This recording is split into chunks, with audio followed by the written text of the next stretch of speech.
Pessoal, sou o professor Humberto Quezado e hoje a gente vai tentar responder para você aqui uma pergunta muito interessante que vez ou outra os meus alunos falam. O cara simplesmente não consegue responder. Eu às vezes coloco numa prova ou mesmo pergunto em sala e, rapaz, o que é regime jurídico administrativo? Moisés! Não consegue, né? O que acontece? A gente sabe que temos a disciplina de direito administrativo, temos ali onde a gente vê desde servidor público, cargo público, licitação, a gente vê bens públicos, a gente vê uma cacetada de coisa, tudo girando em torno do tal regime jurídico administrativo. E às vezes o cara cola as placas, simplesmente ele, poxa, meu irmão, não sei responder. Aí essa é a ideia, esse é o meu trabalho. A gente sabe que aqui no Brasil a gente adota o tal sistema inglês.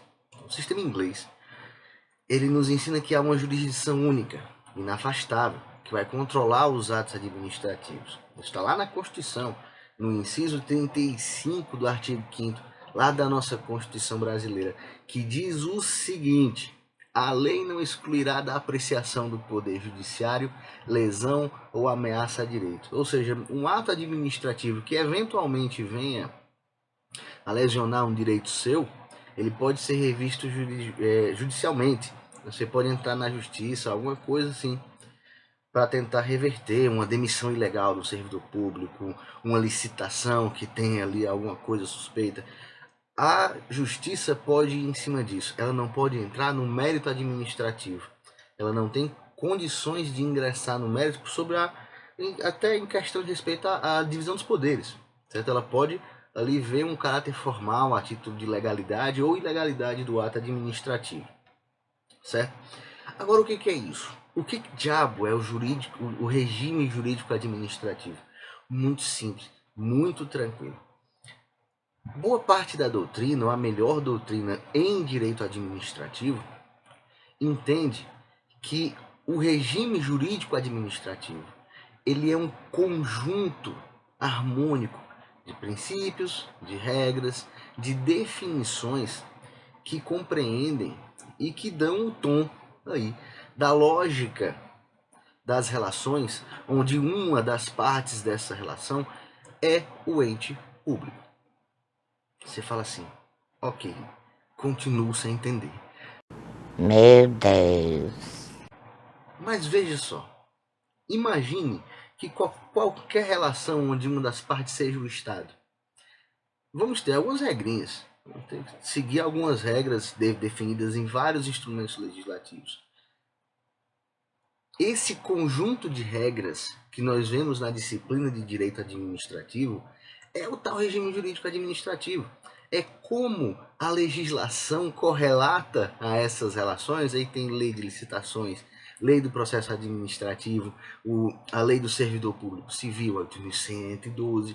Tudo isso fazem parte do tal regime jurídico administrativo. Nesse contexto, a gente consegue, ao analisar todas essas leis, todo esse gigantesco arcabouço normativo, a gente consegue pensar em dois princípios que são basilares, dois princípios que são importantíssimos. O primeiro deles é a supremacia do interesse público, ou seja, o interesse público, o bem comum, ele vai reger as relações jurídicas onde uma das partes é o Estado. Esse é o primeiro. Segundo, indisponibilidade do interesse público. Ou seja, nas relações onde tenha o Estado como uma das partes, teremos que o interesse público vai se sobrepor sobre o interesse particular. E segundo, o interesse público, o bem comum, os objetivos do Estado são indisponíveis. Isso quer dizer o quê? Isso quer dizer que, além de ter supremacia, o interesse público não pode ser alienado, não pode ser mal utilizado pelo administrador. Para isso temos mecanismos de controle, tanto na administração pública, através eventualmente de uma revisão de um ato administrativo ilegal, como da própria justiça, né? no que tange a formalidades no que tange à nulidade. Isso quer dizer o quê? Ou seja, no regime jurídico administrativo, os interesses da sociedade devem prevalecer diante das necessidades específicas das pessoas. Veja só, a administração pública ela meio que se encontra numa posição, entre aspas, bem entre aspas mesmo, privilegiada. Em que sentido? Porque a administração pública ela vai inevitavelmente, representando ali o ente estatal, ela está representando a ideia do Estado e todas as pessoas, né? O interesse, portanto, público. Por exemplo, se o Estado é o exemplo mais óbvio onde essa supremacia do interesse público consegue ser mais óbvia, pelo menos para mim e para todos os meus alunos, a gente vê, por exemplo, numa hipótese de desapropriação. A desapropriação ela é regulamentada pelo Decreto-Lei 3365 de 1941. Já teve algumas mudanças de lá para cá. Mas a desapropriação por utilidade pública, né, ela parte do pressuposto que o ente público compreende ou declara determinado bem imóvel como de interesse público e ele vai ser desapropriado. Não é assim, ele pode ser desapropriado. Ele vai ser desapropriado. Ah, mas a minha mãe conheceu o meu pai na minha casa, na casa onde eu moro. Os meus avós foi que plantaram aquela árvore de castanhola e eu brincava num balanço lá embaixo. Eu tenho memórias, as melhores memórias da minha vida eu construí naquela casa. Mas vai passar uma rua por cima.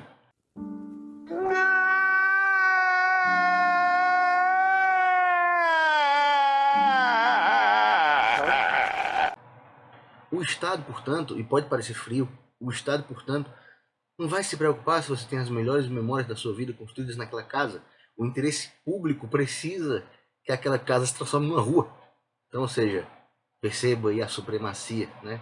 Faz parte do regime jurídico administrativo. Pode parecer frio, mas compreenda que é mais interessante para a sociedade que ali passa uma rua. Então, ou seja, a despeito de toda a memória afetiva que você tem com relação àquele imóvel, infelizmente para você, ele vai se transformar em uma rua.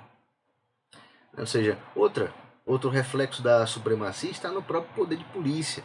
Uma aula específica de direito administrativo a gente deixa, inclusive, para falar do poder de polícia. Mas o que diabo é poder de polícia?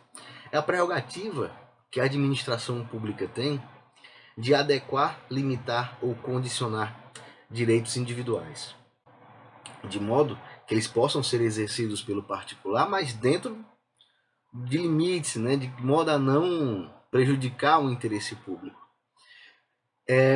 Ele está definido até no artigo 78 do Código Tributário Nacional, o poder de polícia. Mas, por exemplo, veja aí uma questão de multa de trânsito. Poxa, eu estou muito atrasado, ou então eu estou com uma dor de barriga gigante e atravesso o sinal vermelho. Fudeu de vez!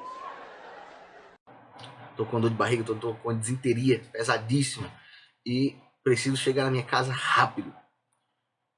Eu atravesso o sinal vermelho, sob o risco de causar um acidente, causar morte, tudo vai. Isso é infração de trânsito. Ao infringir o Código de Trânsito do Brasil, você pode ser multado. E essa multa condicionou o teu direito. Essa multa tentou adequar o teu comportamento. Ou seja, é o poder de polícia. Você passar num sinal vermelho, em alta velocidade, numa faixa exclusiva de ônibus, alguma coisa assim, você está ali agindo de acordo com o seu interesse, mexendo no interesse público, né? No caso, a organização e segurança viária. Então, seja nesse contexto aí, temos o poder de polícia como reflexo disso, né? Nós temos também que o interesse público, além de ser supremo, ser superior ao interesse particular, ele também é indisponível. Isso quer dizer o quê? Que o administrador público ele é só um administrador, ele não é dono da coisa pública. Não me diga! É inclusive o que reforça atos de improbidade. Ou seja, você não pode se locupletar indevidamente, você não pode causar prejuízo ao erário, você não pode na qualidade de gestor público, na qualidade de administrador, você não pode ferir ou malferir os princípios da administração pública esculpidos no artigo 37 da Constituição. Seja, ele não pode dispor e fazer o que ele bem entender. Ele está gerenciando apenas aquilo ali. Ele não é o dono da coisa pública. Ele é tão somente um administrador. Ele tem que cuidar, e para isso tem que cuidar de acordo com os ditames da lei, né? Dizem, inclusive, que a supremacia, a gente falou, e a indisponibilidade do interesse público, eles são justamente as chamadas pedras de toque do direito administrativo. São os princípios básicos e que dão o tom de toda a disciplina de direito administrativo. Ela vai seguir exatamente essas chamadas pedras de toque, certo? Então, nesse sentido, eu tentei aqui, em pouco mais de 10 minutos aqui do vídeo, tentei responder para você que foi meu aluno, para você que vai ser meu aluno, para você que é meu aluno. Tentei responder para você que o que diabo é isso? O que é o tal regime jurídico administrativo? Se você tiver gostado desse vídeo, não se esqueça de inscrever, acione as notificações, deixe seu comentário, seu gostei, compartilhe esse vídeo e espero que você tenha gostado. Qualquer dúvida, qualquer elogio, qualquer xingamento, pode mandar aqui embaixo, pode mandar nas minhas redes sociais também. Fiquem à vontade. Até a próxima. Fiquem com Deus. Valeu, moçada.